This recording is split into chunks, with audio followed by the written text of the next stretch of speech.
এই মুহূৰ্তত বীৰ লাচিত সেনাৰ নেতা শৃংখল চলিহাক আটক কৰিছে আৰক্ষীয়ে। দুলীয়াজানলৈ গৈ থকা অৱস্থাত মৰাণত আটক কৰিছে শৃংখল চলিহাক। আৰক্ষীয়ে আটক কৰাৰ পাছতে শৃংখল চলিহাই বিভিন্ন কথাৰে প্ৰত্যাক্ৰমণ কৰা দেখা গৈছে। শৃংখল চলিহাক বহুকেইজন আৰক্ষীয়ে গতিয়াই ভুকুৱাই লৈ অহা দেখিবলৈ পোৱা গৈছে। আমি সেই দৃশ্যাংশই আমি আপোনালোকক দেখুৱাই আছোঁ। আৰু এতিয়া শৃংখল চলিহা যিহেতু আজি দুলীয়াজানৰ সৰ্বাত্মক বন্ধ আছিলে, সেই সৰ্বাত্মক বন্ধ কাৰ্যসূচীলৈ শৃংখল চলিহা গৈ আছিলে নিজ ঘৰৰ পৰা। আৰু তাৰ পাছতেই ৰিম'ট তেখেতক আটক কৰা হৈছে। আৰক্ষীয়ে চোঁচৰাই বগৰাই তেখেতক গাড়ীত তুলি আৰক্ষীয়ে আবেষ্টনীৰ মাজলৈ লৈ আনিবলৈ চেষ্টা কৰিছে। আৰু শৃংখল চলিহাই তাকে প্ৰতিবাদ কৰিছে। কেনেদৰে শৃংখল চলিহাক লৈ যোৱা হৈছে, কেনেদৰে আটক কৰা হৈছে, সেই দৃশ্যাংশ আমি আপোনালোকক দেখুৱাই আছোঁ। এক্সক্লুচিভ ভিজুৱেল আমি সেই দৃশ্যাংশ দেখুৱাইছোঁ। মুঠতে শৃংখল চলিহাক আটক কৰিছে আৰক্ষীয়ে, যাতে কোনো পধ্যেই দুলীয়াজানত উপস্থিত হ'ব নোৱাৰে শৃংখল চলিহা। সেই তাৰ বাবে অসম আৰক্ষীয়ে জবৰদস্তি চেষ্টা চলাইছে।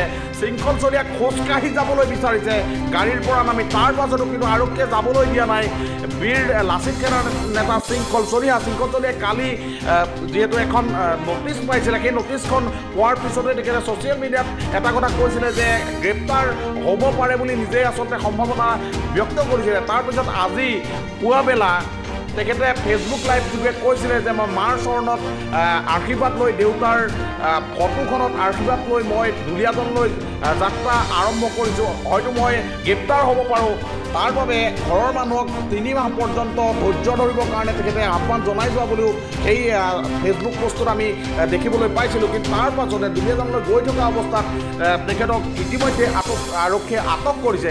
আটক কৰি শৃংখল চলিহাক আচলতে জোৰ জবৰদস্তি কৰি শৃংখল চলিহা যিখন গাড়ীত গৈছিলে সেই গাড়ীখনক সুমুৱাই তাৰ পৰা আঁতৰাই নিয়াৰ চেষ্টা অব্যাহত ৰাখিছে। তাৰ প্ৰত্যুত্তৰত শৃংখল চলিহাই বিভিন্ন কথা কৈছে যে অনা অসমীয়াই অসমীয়াক প্ৰহাৰ কৰিব আৰু আমি চাই থাকিব লাগিব নেকি, এনেকুৱা ধৰণৰ কথা কৈছে যে অসম আৰক্ষীয়ে কিয় এনেকুৱা ধৰণৰ অগণতান্ত্ৰিক পন্থা গ্ৰহণ কৰিছে, তাৰ প্ৰত্যুত্তৰ দিছে শৃংখল চলিহাই।